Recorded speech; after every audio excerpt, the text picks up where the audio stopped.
Hello, everybody. This is the Beef and the Deuce podcast. We're trying to come at you from YouTube. If we can get our technical stuff together. That's very questionable on my part, but Beef never has that problem.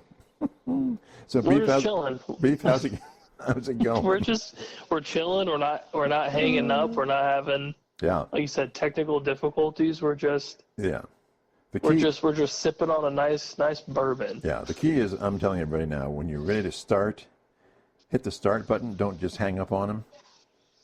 That's the key here. It's usually a good first step. Yeah, It's a good first step. Yeah, this is podcasting 101. Love it. Do not hang up. Okay, so I'm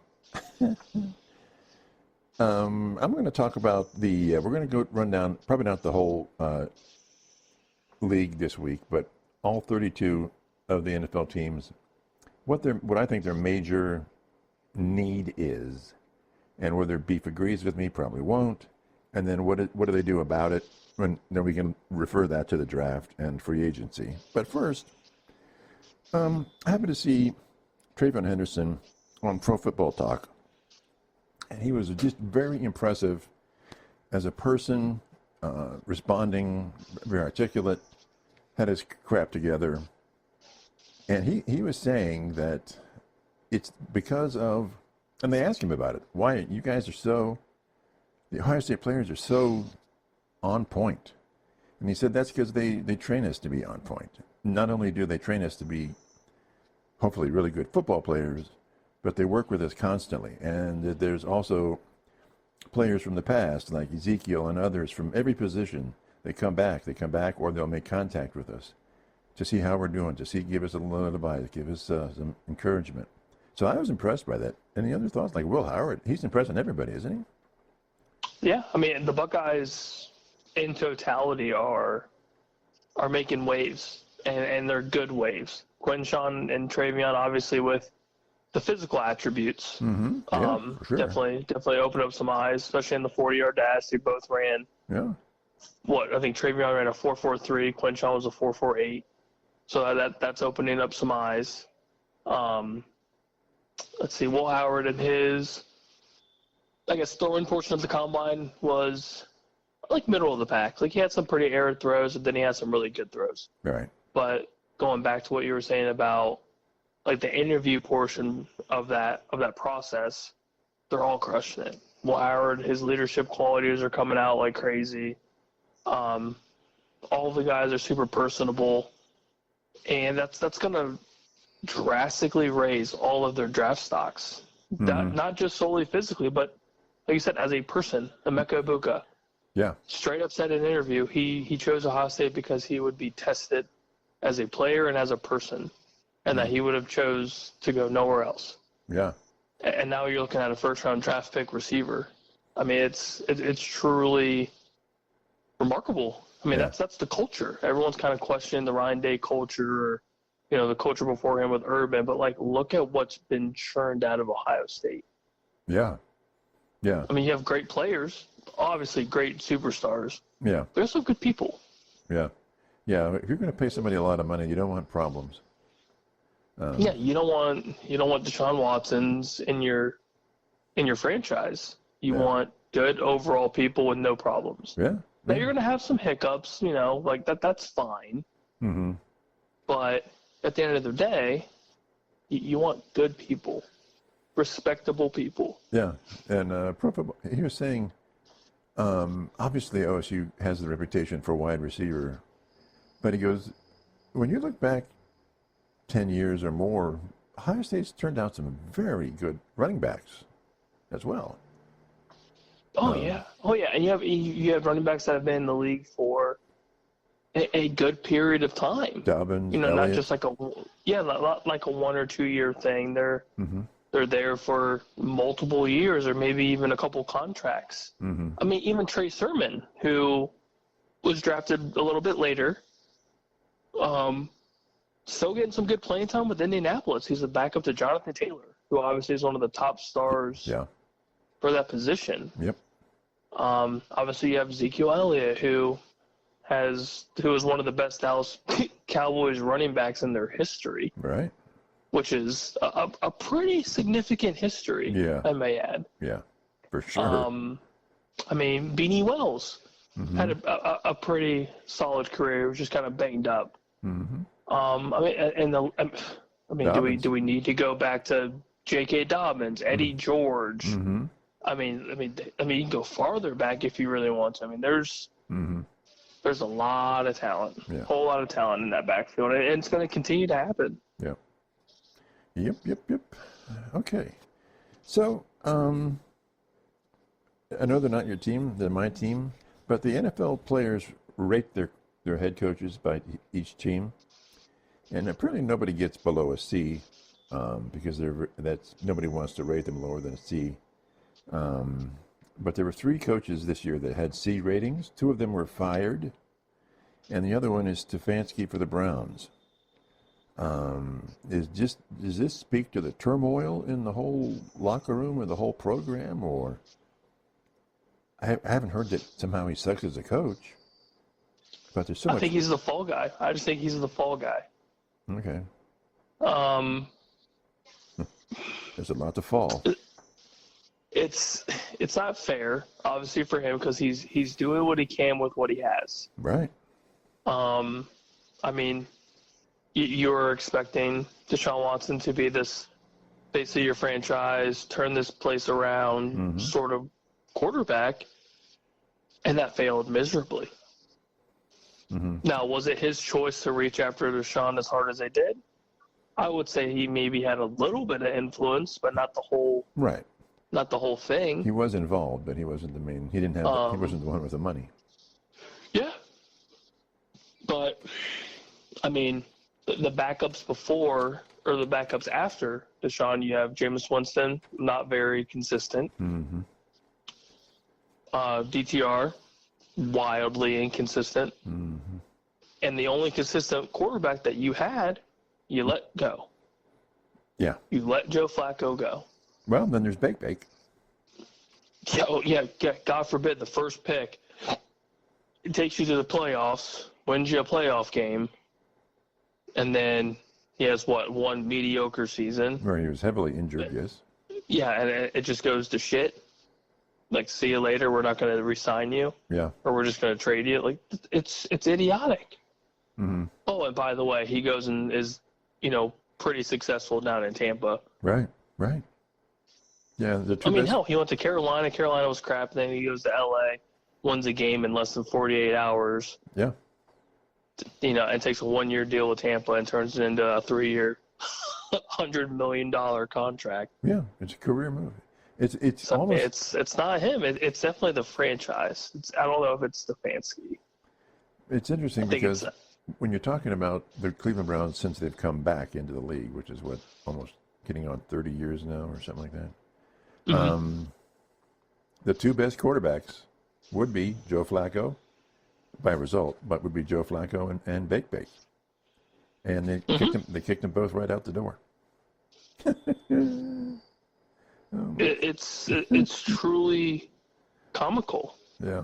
And I know it sucks for you, but for I'm used to it. For the fans of the NFL in general, you've had rosters within the last handful of years that are on paper very good. Good. Yeah, very, very good rosters. And you're either just riddled by injury or you just trade away these players. You trade away your starting quarterback because you had an injury-riddled season. Yeah. And you are just a little bit unsure about keeping him. Yeah. Which is idiotic. It's idiotic. And you got rid of Flacco because Deshaun Watson didn't care for him. Yeah, he got his panties in a bunch and realized that somebody's better than him. Joe Flacco is better than you. I would have told you Joe Flacco is better than you in your prime because he has a Super Bowl ring and a Super Bowl MVP. Yeah. You are nowhere close to that kind of talent. Nowhere close. And that is mid-30s Joe Flacco. Yeah. Like you're just not there. Your quality of quarterbacking is not anywhere close to that because you haven't made it to the big stage. Right. Yeah. Therefore, he's always been better than you. Yeah. I mean, it is what it is. But yeah, he got his panties in a bunch, got super butt hurt, and probably cried to the front office. Oh, you know it, yeah. So, I mean, it's just the front office is just so weak for you guys. Yeah. Just super, super weak and just not in tune with the true needs of your franchise. Mm-hmm. Like, it's not Stefanski. It's not all of his fault because you are giving him this team, this roster that you have created, and you're telling him to make something happen with just shit. Like, you've got good players, but you don't have a good team. Right.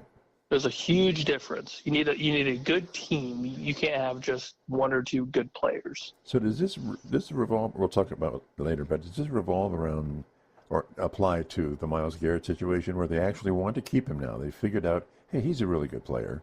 Let's keep him. But they've so screwed up everything around him that he's the one that now wants out. Yeah, and that goes directly to the front office. Yep. Yep. If you wanted him in the first place, there would have been no sort of trade rumor whatsoever. Yeah. You would have done what you could to keep him around, just like how you threw $240 million at Deshaun Watson. You mean down the drain? Oh, yeah. All right. Yeah. Oh yeah. God, yeah. Yeah. That was, again, the worst contract in NFL history.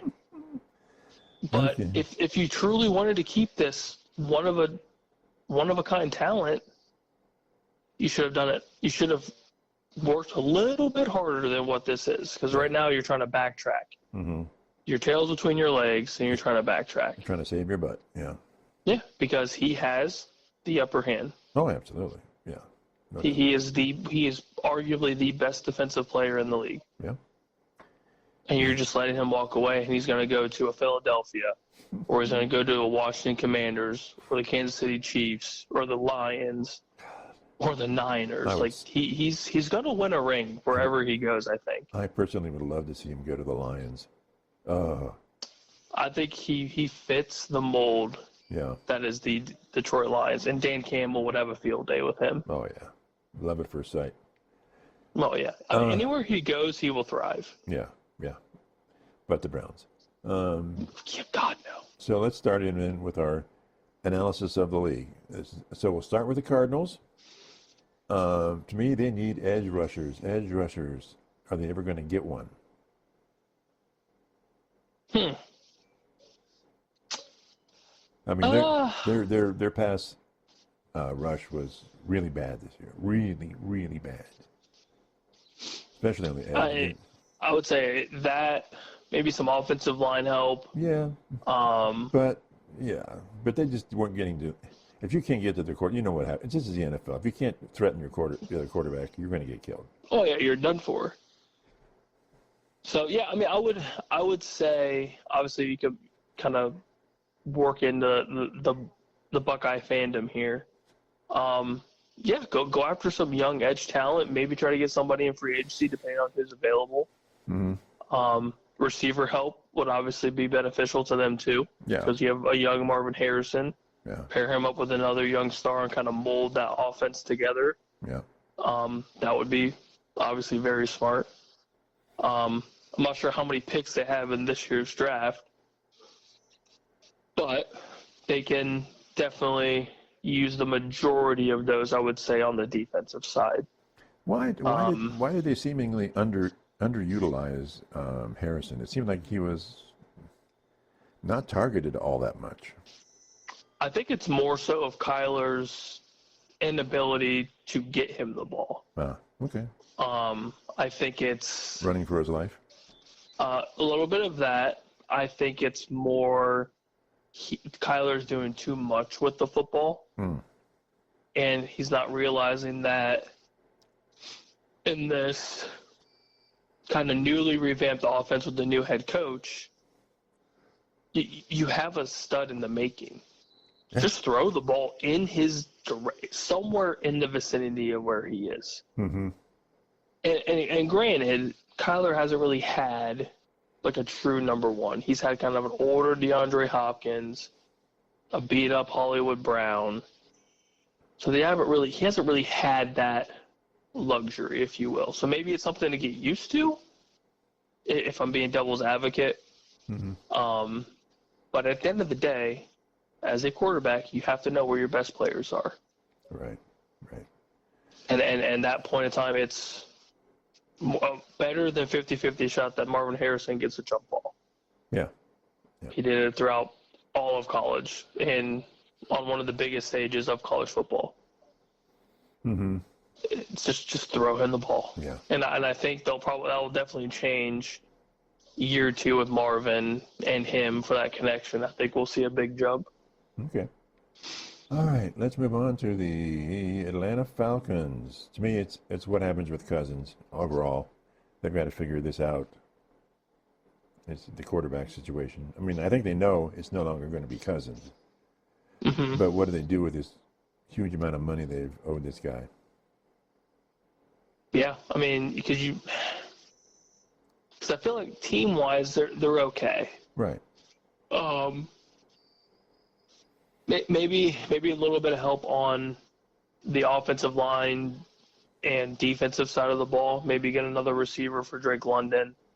I mean, they have Darnell Mooney who panned out pretty decent. Running back, they're fine.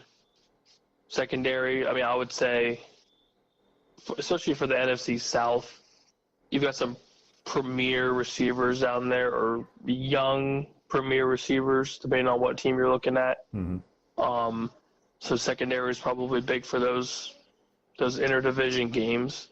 But yeah, I would say figure out what the hell's going on with Cousins. At the end of the day, that's going to save them at least a little bit of money.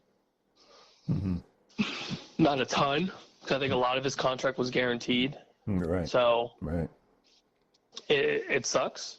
Yeah. But at the end of the day, you realized drafting Penix when they did was smart.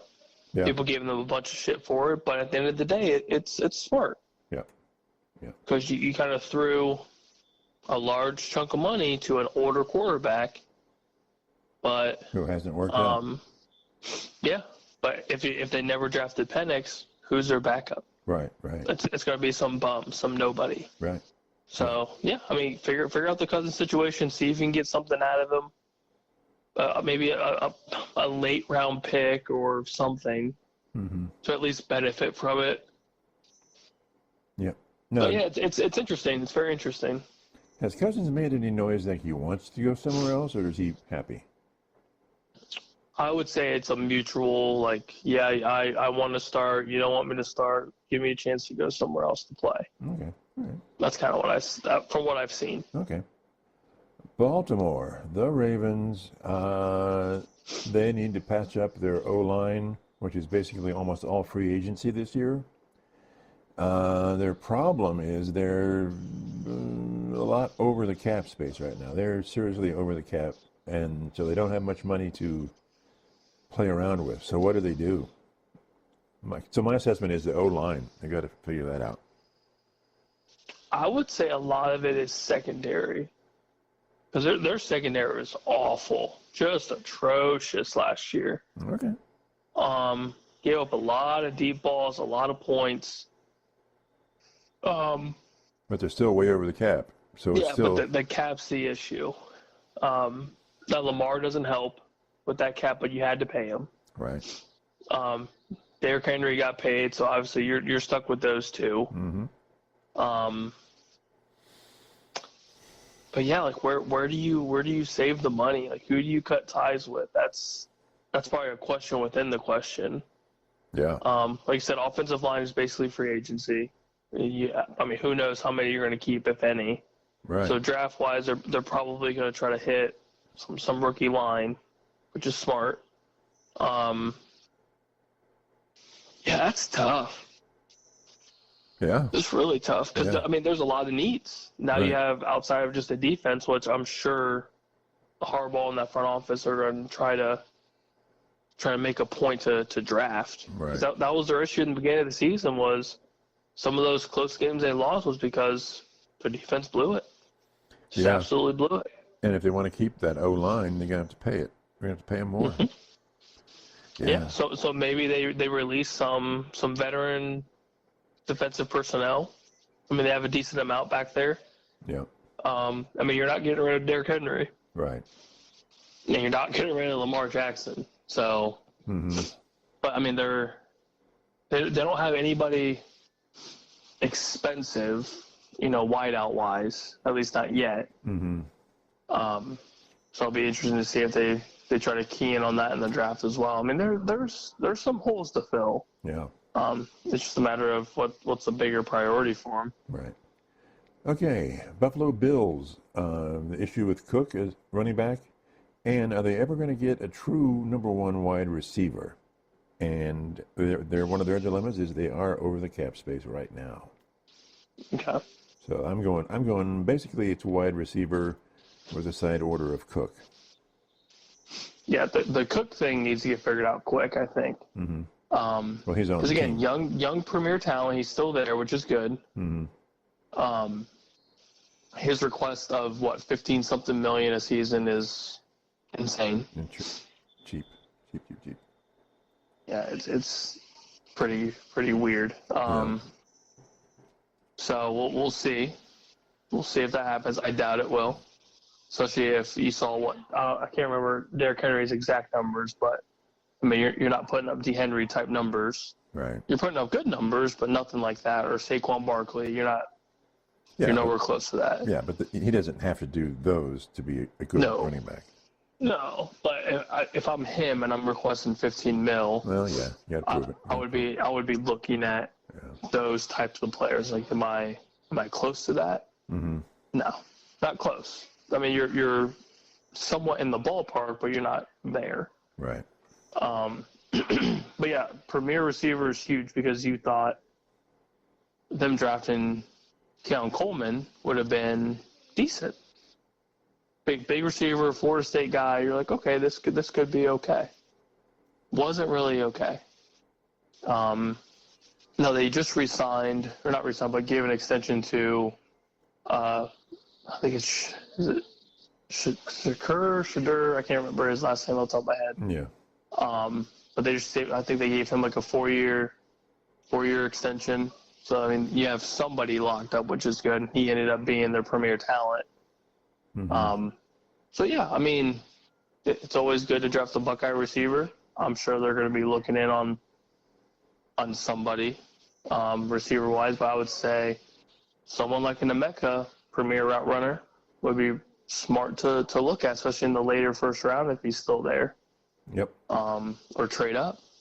I mean, that's prime capital draft-wise for whoever wants to trade with him, and that's also a lot of relief for Josh Allen. You don't just have one receiver. You've got two, maybe three. You've got dual threat tight ends that have been relatively decent for you if they're utilized properly, and their defense is relatively okay. Yeah. So you just need Josh Allen and some more weapons around him, and maybe they get over that hump and beat Kansas City at some point. Maybe. Okay, let's go to the Carolina Panthers. Aside from having the worst defense in the league, their pass rush was the worst in the league. So I'm saying it's got to be the pass rush. Defense everywhere, but more specifically, they've got to put some kind of pressure on a quarterback once in a while. Yep, I was going to say DN and just interior D-line. Okay. They couldn't stop a nosebleed for the rushing attack either. All right, the whole defense sucks, but yeah. I mean, it was bad. Rushing attack, I mean, it was a field day for whoever was opposing that line. So yeah, I would definitely focus defensive end, interior. I mean, but without sounding cliche, just fix the whole thing. Right. Well, fix the whole damn thing. Yeah. It's bad. Yeah. Okay. Yeah. The Bears, their problem is they need to pass protect. Yes. And their O-line is a whole bunch of free agents. The good news for them is they have $63 million under the cap, so they've got room to play around with. But yeah, for me, it's their O-line. But that's been the problem even with Fields. They just could not protect the guy. It's been that problem for years. It's Yeah. just line. Yeah. So yeah, I would say first round draft pick for them. I would hit line. I would hit offensive line hard. Mm-hmm. There's some talk that they may look into Ashton Genty if he's available, which if he's the best player available, that's fine. I can't say that you should not take the best player available. But what if your greatest need is the O-line, though? Yeah, I mean they could take someone like a Simmons, Mr. Buckeye Boy Simmons, who's looked at as being But why would one you? of the best offensive linemen. But if you know you got some good offensive line you can pick up, why would you just say we're going to pick Genty anyway because he's a better athlete? Because if your greatest need is something else, isn't it all, to me, negligent to try go somewhere else? I mean, it also depends on who's available. So say like if whoever they're looking at for the line was taken, and that they have nobody else anywhere close on their big board for that first round, and there's no suitable trades, Right. and you don't want to trade that pick, then just take the best available. And Okay. I mean, they do need a little bit of running back help, I would say. I mean, But that's an O-line issue as well, right? it is, yeah. And then you just, it sounds super simple, I know. Uh-huh. But then just kill offensive line in the next, couple picks. I think that their draft capital is pretty decent. They have a lot of draft picks. Okay. So yeah, so say if it's out there in the first round, you have a ton of value with Genty. That's fine. You have a cheap running back on that rookie deal. So I would say, yeah, try to fix that backfield, I guess. Even though it's not really hurting, so to speak. But yeah, I would say offensive line for sure. If there, like if it's obviously not reaching, you don't want to waste. What would that be? A top 10 draft pick for them? Yeah. But again, easier said than done. I know. Right. Because obviously, we're pros back here on this podcast. Absolutely. High-tech genius. High-tech genius. Yeah. I mean, because running back wise, you've got an older DeAndre Swift, and that's basically it. Right. So it wouldn't be the worst draft pick for them to have somebody like Ashton Genty if he's available. But yeah, I would say offensive line for sure. Okay. Cincinnati Bengals, we've talked about this for a long time. It's keeping those wide receivers. How do they do that? I mean, to me, that's it. They're the best offense, best rush passing attack in football, and yet they're set to go away. It's tough. It's very, very tough because T doesn't want the franchise tag. Right. He wants that solidified deal. He Right. wants that kind of comfort of knowing if he gets hurt, he's still getting paid, Right. and rightfully so. And the Bengals, Rightfully so. The Bengals don't like paying people a lot. No, they don't. And they also have to worry about paying Jamar Chase. Mm-hmm. He's going to get an insane deal. Yeah. So And that's just it is what it is at that point. is it somebody has to give, somebody has to blink and pay, or do they just walk? My guess is Chase gets paid, Hendrickson gets paid, T gets franchise tagged, and then he's probably gone after this season. So you think That's kind of my guess. Burrow then is happy going into this season? I think he's happy for this season, yes. But I think after the fact, you can't afford all of them because you're not going to have a team. Right. And T. Higgins is going to take less to be the number 2. He knows he can be a number 1 elsewhere for the majority of these teams. Mm-hmm.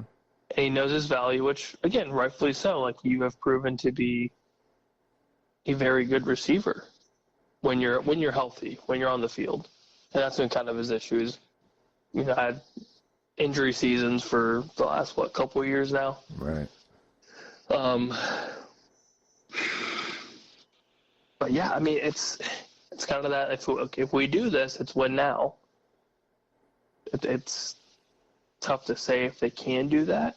Mm-hmm. I mean, the Bengals seem like they're the only team that know how to beat Kansas City. Mm-hmm. So that obviously benefits them. So what you're saying is Joe Burrow knows how to beat Kansas City. Yes, because Joe Burrow is Joe Burrow. Right.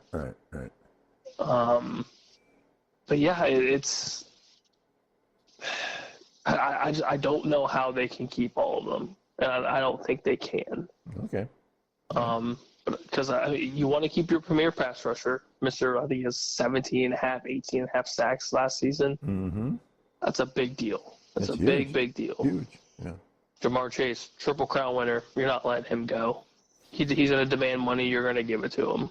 Mm-hmm. Especially because that's Joe Burrow's true number one receiver. It has been forever. Mm-hmm. So it's you can't break up that dynamic duo because you won't have that sort of connection maybe ever again. Right.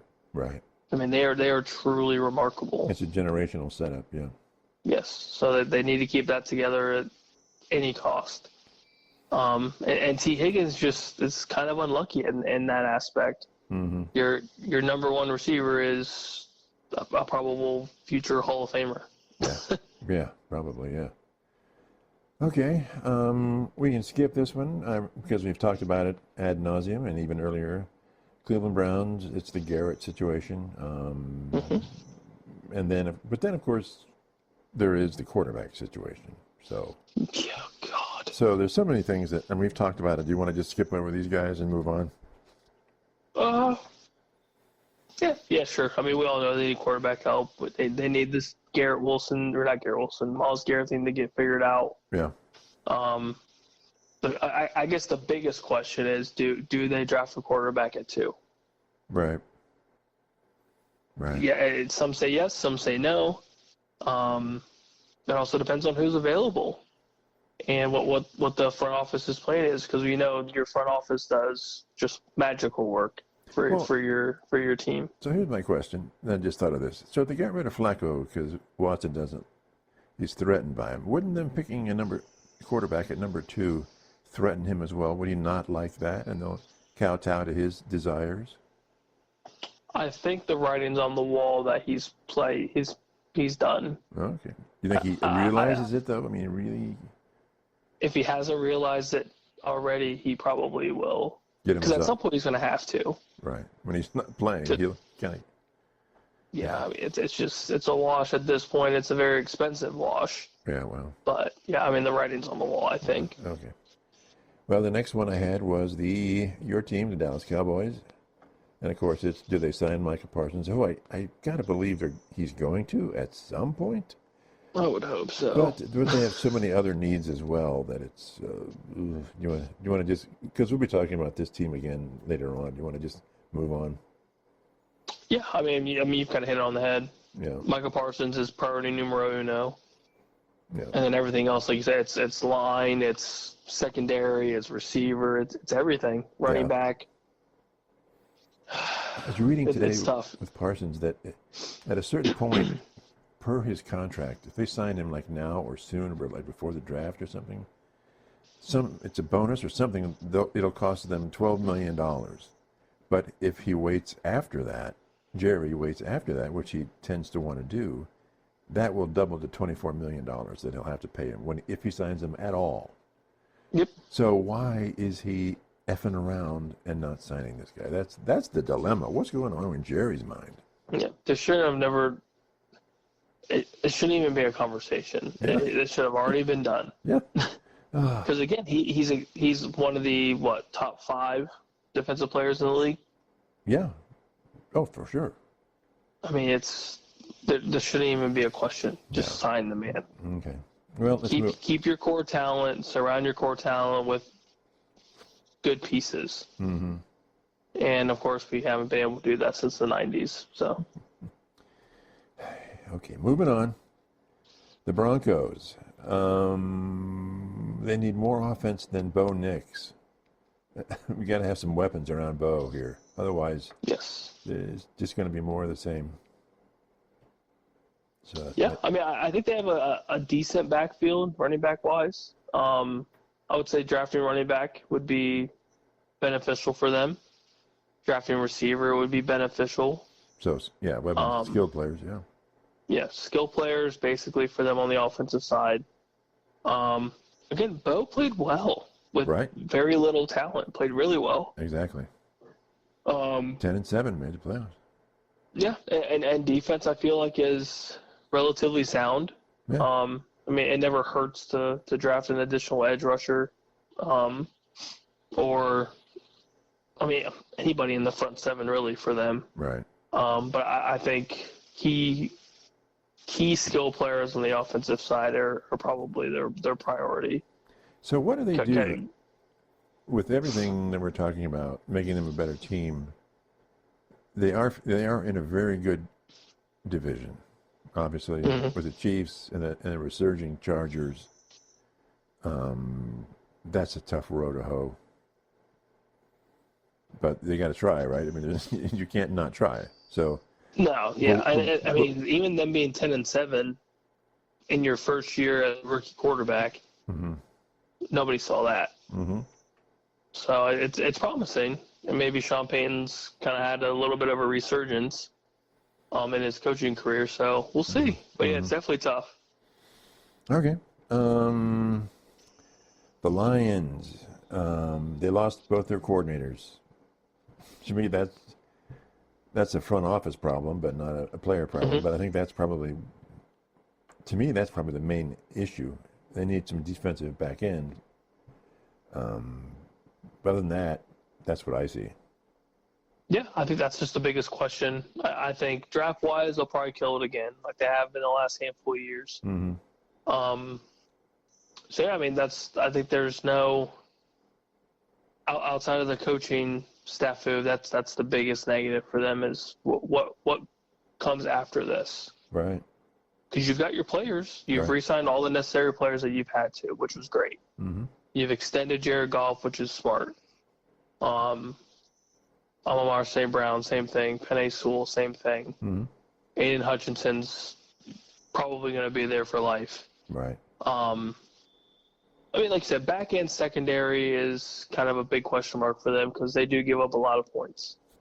But again, the most important thing is who's going to be your offensive coordinator, who's going to be your defensive coordinator, and if it's already been decided on, what does that look like for them? Right. Because Ben Johnson was a hell of a coordinator. Yeah. Well. And Aaron Glenn as a defensive coordinator, again, solid. Pretty impressive. Yeah. So, yeah, it'll be interesting to see. The Packers, they've got no true number one wide receiver, and I think that's the issue. They just don't have the real high-end wide receiver for Love to throw to. Yeah, that, and then you don't know if Jair Alexander is going to stick around as their top corner. So secondary is going to be a need.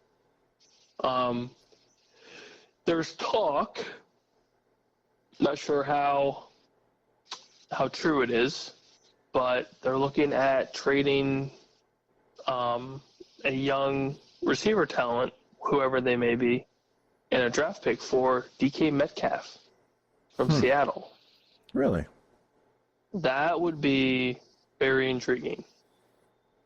No. Very, very intriguing. How do the Seahawks feel about that? I mean, you have a receiver that's wanting an extension. Very expensive extension. Yeah. You have a premier talent in Jackson Smith-Njigba, who could possibly be your number one. He may draft a receiver in the draft, depending. Okay. It's. I mean, for what they could possibly get, I mean, they're going to get probably a receiver in return from the Packers, whether it's Romeo Doubs or Jaden Reed or whoever it may be.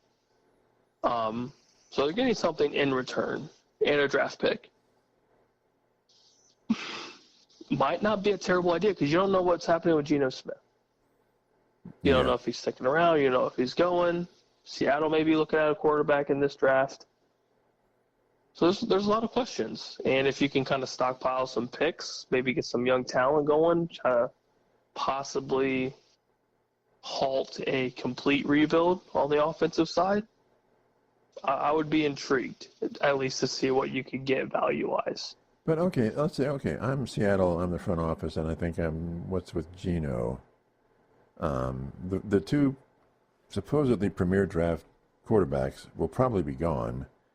So is there the type of quarterback you want available in the draft for them? I mean, in other words, are you going to get the value that you wanted out of that draft, or should you go somewhere else and get another player? Because it's not a quarterback heavy draft. Mm-hmm. You know what I'm saying? Yeah, I mean, I don't necessarily think it's going to happen for this draft or this trade. Okay. But I feel like if anything, if this is possibly happening, I would try to figure out what's going on with your quarterback first. Now, if Geno's like done, for example, or you're not sticking with Geno, you still have Sam Howell. I mean, who knows what they're going to do with him? So if you don't trust any of your quarterbacks, then yeah, maybe take that additional draft pick. See if you can get a first rounder or a second rounder. Use it on a quarterback, and in turn, you still have young receivers on your roster. So you're not whoever your quarterback's going to be. You're not throwing them kind of like how Carolina did with Bryce Young in his first year. Just you have literally nobody. Right. So it's not the worst thing in the world. DK is obviously a little bit older. Mm-hmm. So do you really want to pay an older receiver, the money that he's looking for? Okay. It's tough to say. Yeah. Well, we'll get to the Seahawks. We get to the Seahawks more next week anyway. But yeah.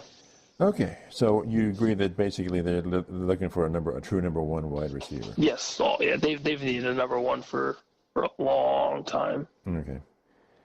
Texans, a little pass protection help and some offensive weapons. They're $2 million over the cap, so they're kind of in a bind here. But I think ultimately they've just got to protect the quarterback better. Yeah. CJ needs some help.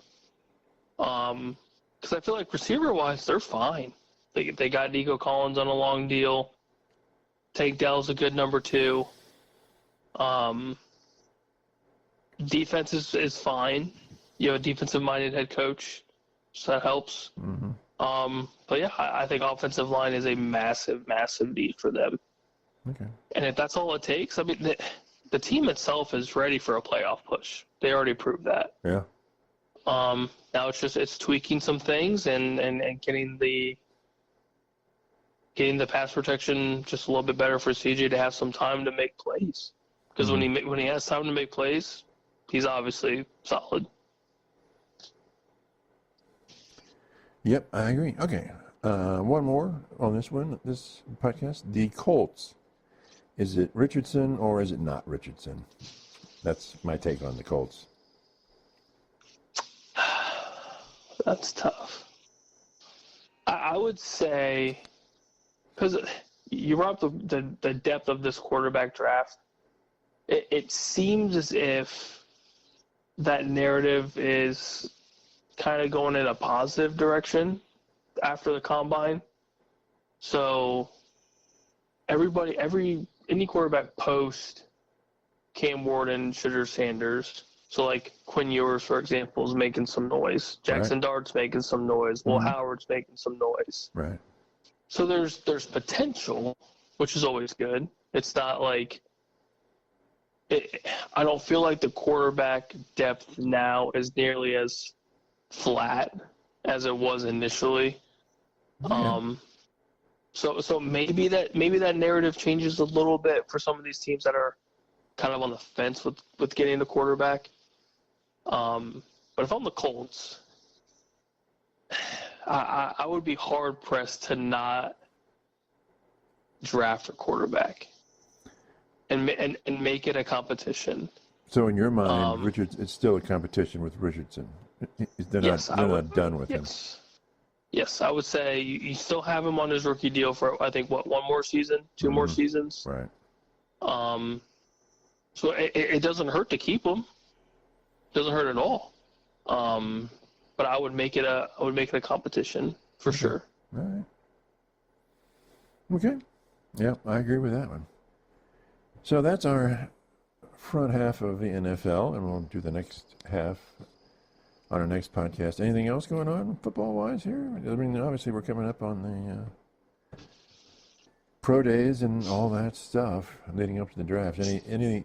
It doesn't seem like there's anything that's like revelatory. Like, wow, that's different.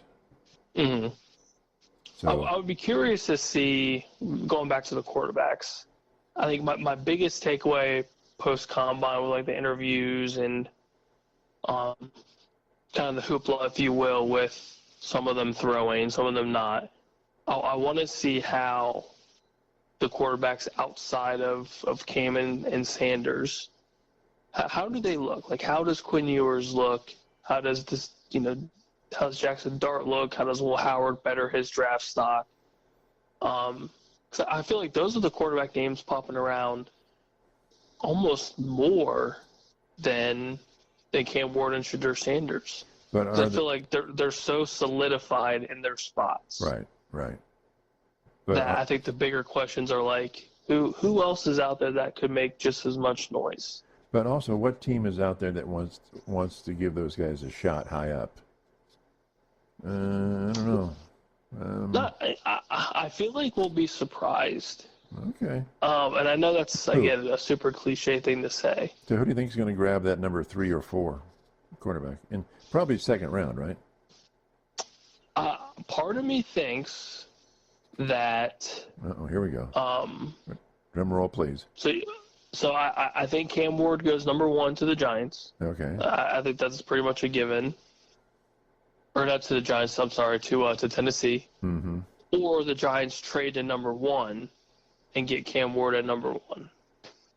So I think that could be a massive trade. And I think for Tennessee, I would take that trade. Stockpile draft picks and try to better that entire franchise. Yeah. Part of me thinks Vegas could be traded into that number 2 spot to get Shedeur.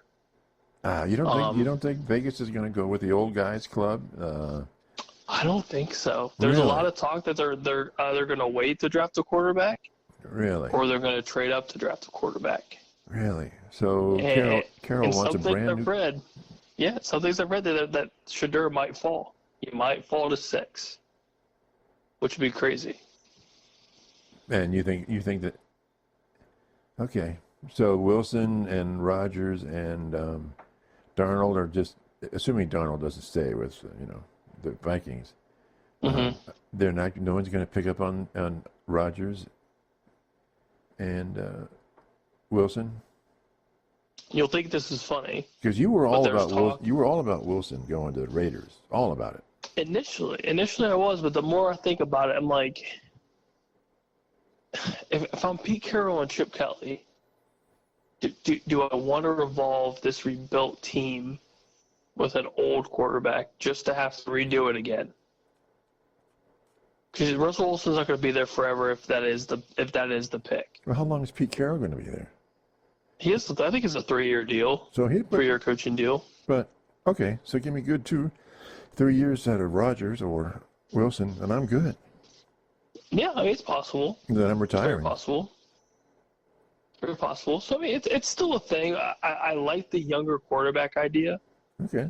and then maybe bringing them in, make it a competition. We'll see what happens. But I also think Seattle's the team to look at for a quarterback. Pittsburgh's already said that they're not drafting one. They're going to stick with Justin Fields. Mm-hmm.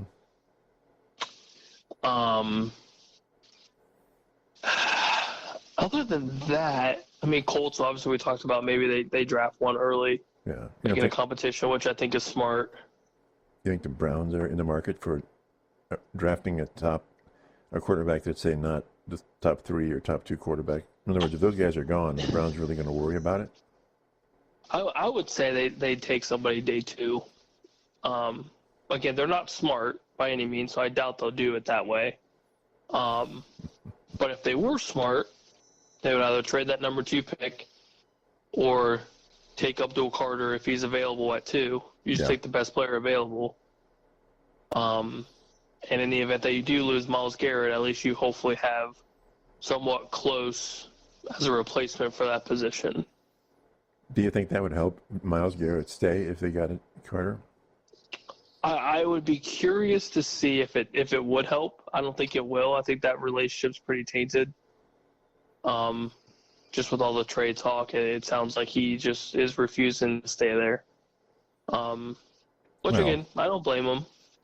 But everyone was saying that Stafford was going to not stick with the Rams, and then look what happened. All that ended up being nothing. Mm-hmm. Now he's getting what he wants, right. Which is for his benefit, I think, and for the Rams. Yeah. But yeah, I'd be curious to see if that does anything for the Brownies. I doubt it, okay. But yeah, I'll be curious to see. Okay. All right. Very interesting. Very interesting.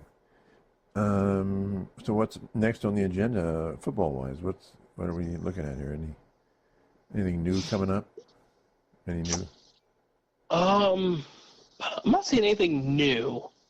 I'm just seeing a lot of trade rumors. There's a little something with Cooper Kupp maybe going to Dallas. What about Purdy? Oh God. Well, we'll talk about that. The next. I was gonna say that's a nice question to dive into. Yeah, well, that'll be next time because when we talk about the 49ers, then. Okay. Yeah. Does he deserve the contract? Does he not? Yeah. Well, it gets messy. Yeah, and you and I don't agree where he places. He's not a top 10 quarterback. Anyway. I love me some Purdy. Okay, well, we'll get into this all. Hang in there, people, and enjoy our arguments next time. Bye.